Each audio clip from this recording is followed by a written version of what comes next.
inhibidor de la ciclooxigenasa, evitando el efecto tromboxano, tenemos a nuestro ácido acetil salicílico en primer lugar. Entonces lo que van a estudiar ahí va a ser ácido acetil salicílico.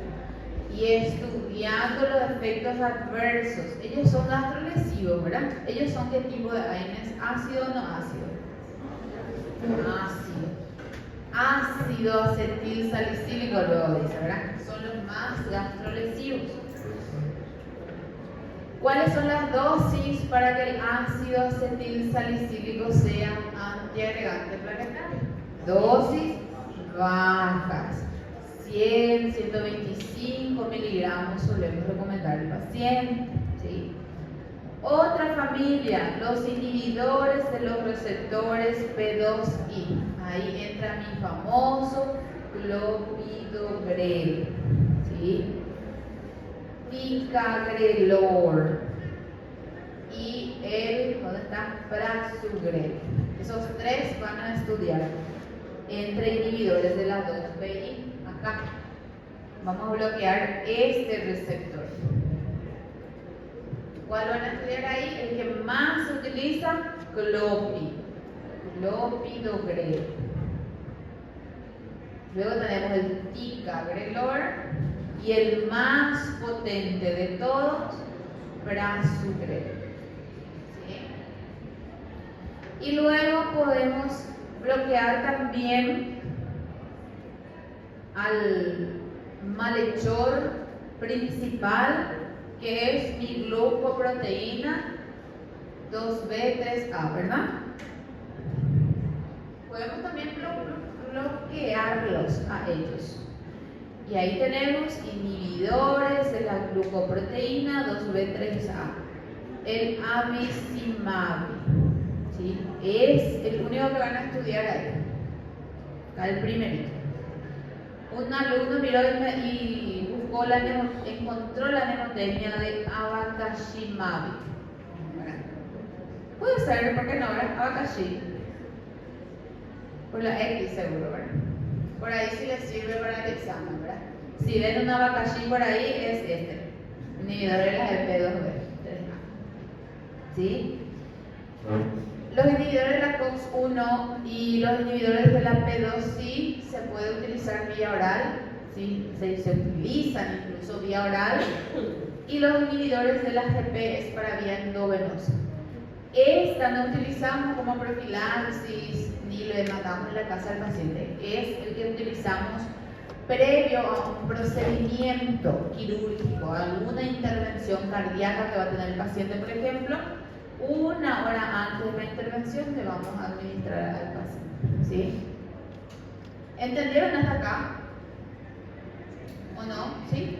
Bueno, entonces, en antiagregantes van a tener que ir a leer de nuevo su hemostasia primaria. Facilito, así, chucu nomás, ¿verdad? Después, una vez que estudiaron el chucu, van a venir y van a ver los receptores, ¿sí? Una vez liberado entonces en la activación plaquetaria, mis tromboxanos, mi ADP, mi serotonina, la serotonina encaja más en la vasoconstricción ante todo, ¿sí? ¿Dónde van a actuar? El tromboxano frente a un receptor en la membrana de la plaqueta. El tromboxano deriva de la ciclooxigenasa, ¿sí? Y que va a hacer estimular la exteriorización, ¿sí? O la expresión, le decimos, de estas glucoproteínas en la membrana, porque estas actúan como receptores, ¿sí? Entonces se exteriorizan para que ellos puedan ir captando otras plaquetas. Por otro lado, el ADP actúa también sobre receptores P2I, ¿sí? Que también van a tener el efecto de exteriorizar la misma glucoproteína. Cuanto más glucoproteína, más agregación plaquetaria, ¿verdad? Bien, tenemos otros fármacos también. Podemos inhibir la fosfodiesterasa, por ejemplo, con el dipyridamol, ¿sí?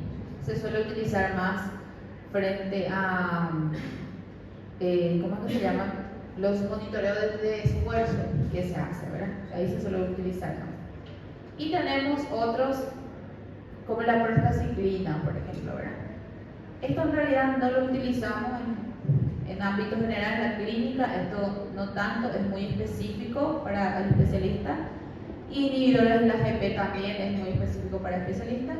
Estos dos es lo que más vamos a utilizar en la clínica nosotros, ¿sí? Casi en la urgencia principalmente, ¿verdad? ¿Cuáles son los que inhiben a la ciclooxigenasa? Por eso no vamos a tener tromboxano, no vamos a tener entonces GP2B3A, ácido acetil salicílico. ¿Por qué de todos los AINES es el único antiagregante plaquetario? Porque inhibe y bloquea de forma irreversible a la lactosa, ¿sí? Inhibidores de la 2PI, van a estudiar 3 de los miles que hay.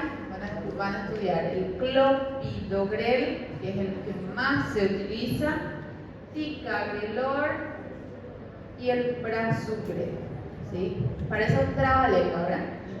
3 tristes tigres. Y por último tenemos a los que inhiben directamente al dueño del circo, ¿verdad? Que es el GP2B3A. Y ahí está el abacaxi, ABC y CIMAP. ABC, el ABC del antiagregante. Professor, o ADP aí é o adenosina trifosfato. Sí. Mas toda vez então que ocorre a fosforilação da trifosfato, ela vai dificultar o receptor da plaqueta? A nivel plaquetario, ¿sí? Cuando hay una lesión, cuando es peligroso esta formación de trombos en el paciente que tiene una enfermedad aterosclerótica, ¿verdad? En ese yogur puede formar una lesión, puede romperse esa plaquita, lesiona el endotelio, se va a formar trombos. Ahí ya está obstruido, ¿sí? Yo tengo que evitar que se obstruya aún más e incluso se bloquee, ¿sí? Esto es algo que ocurre de forma natural y es beneficioso para el organismo. El problema es cuando ocurre a nivel de mi placa. Esto no le vamos a dar a cualquier paciente. El paciente tiene que tener un factor de riesgo para síndrome coronario agudo, ¿verdad? Tiene que tener todo el síndrome metabólico, ¿verdad? Tiene que ser diabético, ¿verdad? Hipertenso, tiene dislipidemia, es obeso, ha tenido o sufrió un infarto agudo recientemente o tiene, ¿cómo que se llama? Predisposición genética para estos eventos. Ahí yo tengo que evitar, ¿sí? No es que viene el paciente al consultorio y que le da una aspirina. No, ¿sí? Se utiliza de forma de control, controlamos justamente el trombo o evitamos que ésta se produzca. ¿Cómo y cuándo? De forma aguda se suele utilizar el ácido acetil salicílico junto con un clopidogrel, por ejemplo. Juntos. ¿Por qué?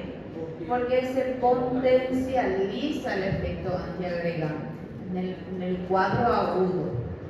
Ahora, cuando voy a usar como profilaxis, uno nomás voy a usar, o la aspirinita o el clopidogrel, ¿sí? Y ahí va a depender mucho de las reacciones adversas.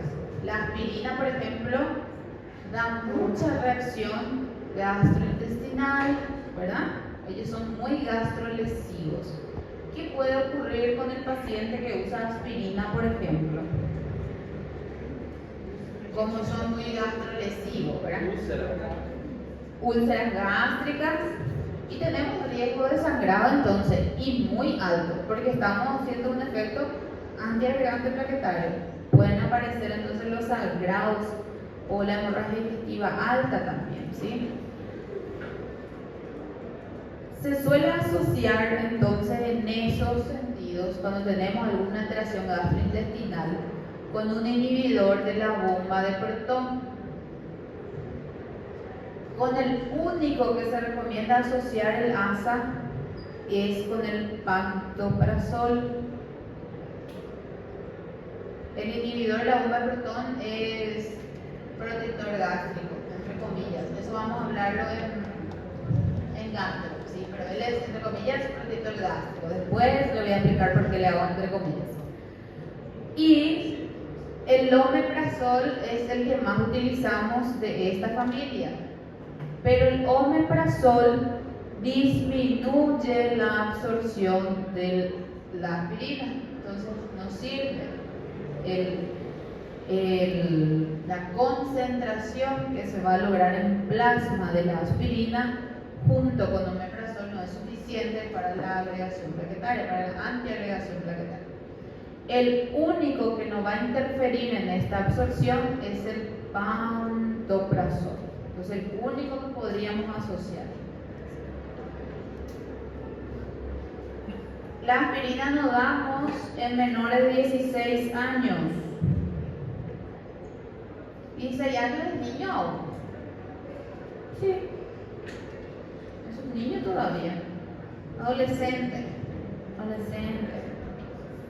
¿Por qué no damos en niños síndrome de Reye? ¿Qué es el síndrome de Reye?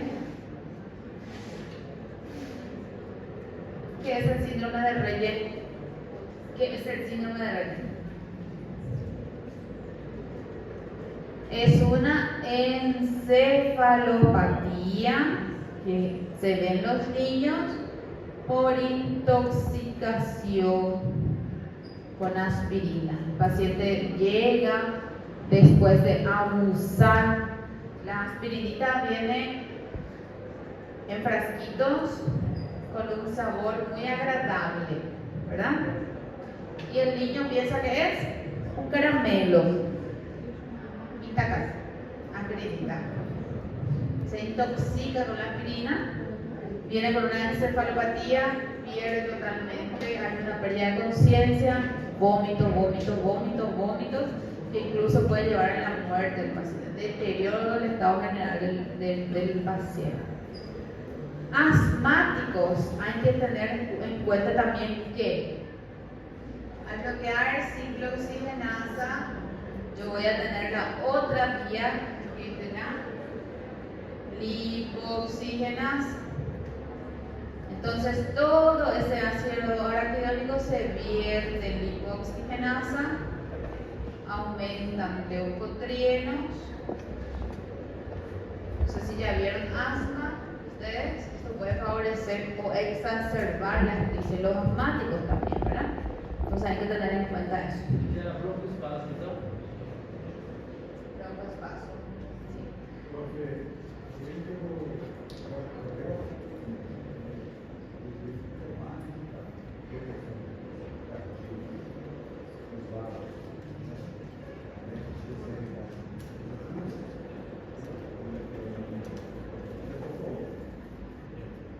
¿Qué es el metoprolol? ¿Qué tipo de fármaco es? Olol. Todo lo que termina en olol son beta bloqueadas. ¿Sí? Estás protegiendo tu corazón también.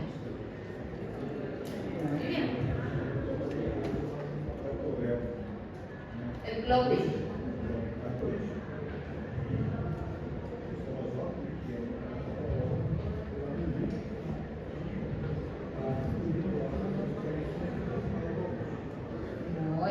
Vos estás utilizando los dos en conjunto, pero en horarios separados.